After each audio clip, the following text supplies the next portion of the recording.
Hello, everybody. Welcome to Erndale's. My name is Dale, and I'm coming to you from Manitoba, Canada, where we've had some really horrible cold weather, but I'm not even going to talk about it. So, today I'm going to show you something that I've been working on for a couple of weeks now. I first saw this on a lady from New Zealand. I think her name is Wiki T or something like that. I'm sorry if I murdered that.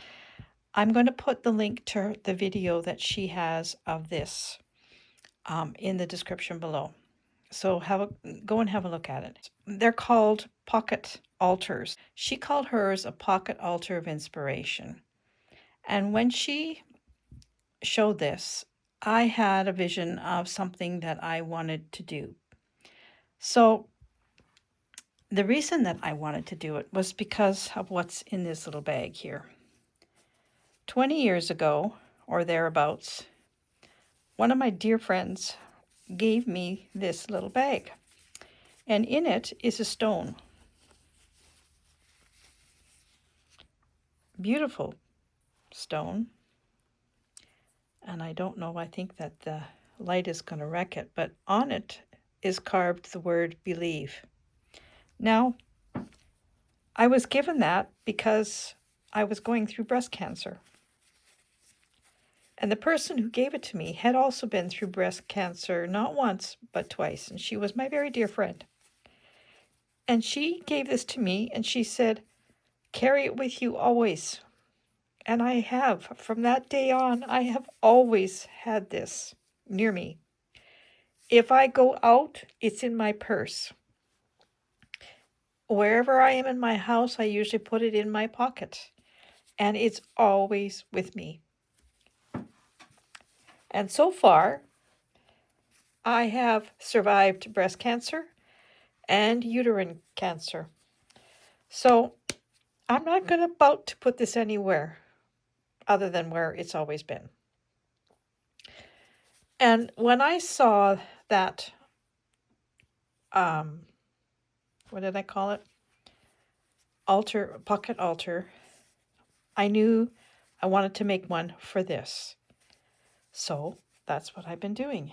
And they are wonderful little thing. Now, it doesn't have to be religious. An altar can be a lot of different things. You can do a pagan one, you can do a religious one, you can do one honoring nature, you can do one honoring the goddess, whatever you want. It doesn't have to be religious. Mine is a little bit religious because of the things that I have to put on it. One being this stone. So I'm just going to show you a little bit about this little pocket altar. I'm going to sit down first so I can see what I'm doing here. So along with this, as a child, I had a little bracelet, and on that bracelet was this little Bible and 10 commandments were all in this little, written on these little gold plaques. And I think there was a cross too. And it was a child's bracelet. I wore it to Sunday school. And anyway, over the years, I lost 7 of the little plaques with the 10 commandments. I still have this.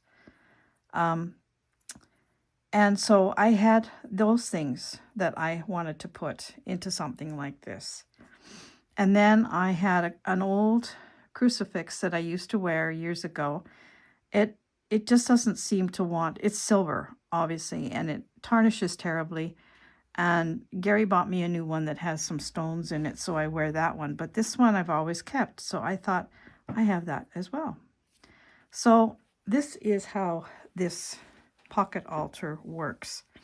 However you're doing it and with whatever you want to do with it, you create an atmosphere dedicated to whatever it is you're honoring for your little altar. And you cut your fabric like a cross. Now, some people have an arch instead of a square there, and then they will arch these instead of having it square, so it's not so much like a crucifix. You could change that however you want, but the idea is it does this. I'm just going to take this off because it's not attached.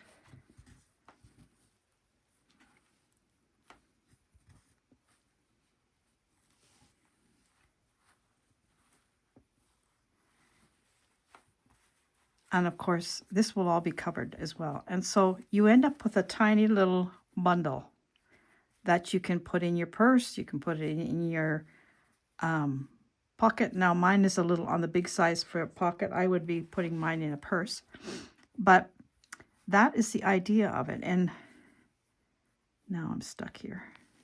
I just thought it was such a sweet idea. So I will show you what I'm going to have in mine. So I already showed you my stone. That stone is I made a new bag for it. And it's going to go down in this pocket in here, like that. Then I have another pocket here where I'm making a little book. And that will go in this pocket. Over here, I have these were wings from an angel. I don't know what angel, but obviously some angel I took these wings off of. And this little thing is something from one of those things that you snuff out a candle with. It fell off the top of it and I've kept it. So that's going to go there. Now here I have my 3 of my 10 commandments.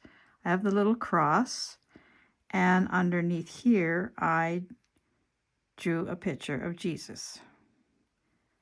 And then I have this little piece of a doily, and I just went around that middle part with some gold. Up here is a little bird. Can you see this? I hope you can see what I'm showing you. Up here is a little bird. That's a bird that my mom stitched 70, 80 years ago now. And it was a dresser doily, and it had several of these birds. I have another bigger one, but this one is too big for here, so I just used the small one. And I've been using these in projects that are going to be my projects or somebody in the family, so that they have a bird from my mom. And then over here, I have another pocket, and I have the Lord's Prayer, and it's going to go in that pocket. So then it'll all fold up, and I have the back. I have it designed, but I haven't put it together. And then I'll put the back on. Right now, it's white because this is the middle cloth, but it will have color to it. And as you roll it, you could put something here. You could put something here. You could put something here. You could put something here. And then this is going to close it up, and then you will have some kind of a closure on it. So that is the little pocket altar. And I just have been having so much fun putting this lovely little thing together. And it's very meaningful to me. I might use this as a little closure for the outside. So I just thought I would share this with you because it's just such a lovely idea, and it's just I have another one I want to make. I've got some memorabilia from my family, so it's going to be like a family pocket altar. It's going to have, like, I have a little picture of my dad, my mom. Maybe I'll put them here. And then I have little things that I can put on here that was theirs. And I think it's just a really sweet idea. You could have a bowl of these little pocket things. don't have to call them an altar. You can call them whatever you want, but I just think it's a sweet, sweet idea. So go and have a look. I think Roxy is doing a couple now as well. I think I saw on her channel she was working on them. All of a sudden, everybody wants to do a pocket altar, and I can totally see why, because they are so fun to do. So I'm at the stage now where I'm just adding all these little bits here, and then I will flip it over and put the back on it so that when you flip this, there's going to be another color here, and then you can add something else. And for sure, I will show this to you when it's finished, probably on another video. But yeah, I've just really enjoying working on this. It's just been so much fun. So go have a look at Wiki Tees. I wish I knew how to say her name. And she does spinning and knitting and crocheting and stitching. Lovely lady. Oh, and she also does natural dyeing too. So go and have a look at her channel, and I'm sure you will enjoy it. So that's my little pocket altar. I can't wait to finish it, but I have to stitch all of these little pieces down now. And then I will be working on the back piece, which I've already put together. Then I have to sew the back on. And then my last part will be embellishing these last pieces, because the whole thing is going to be embellished. And I still have things like a lovely little butterfly to put on. I have some little flowers I could add. I have this. I don't know where I got this. It's from, I don't know where I got it. And I have another little dove. I have things that I can add to this just to finish it all off. So I hope you enjoyed this. And there'll be more of these made for different things. I have some arrowheads that I found in my garden here, actually, and I would like to make one for that, just for things that I have found in my garden, like make a garden one, which could have different flowers, and it's just the possibilities are really endless when it comes to something like this. Alrighty. I'll see you again real soon. Bye for now.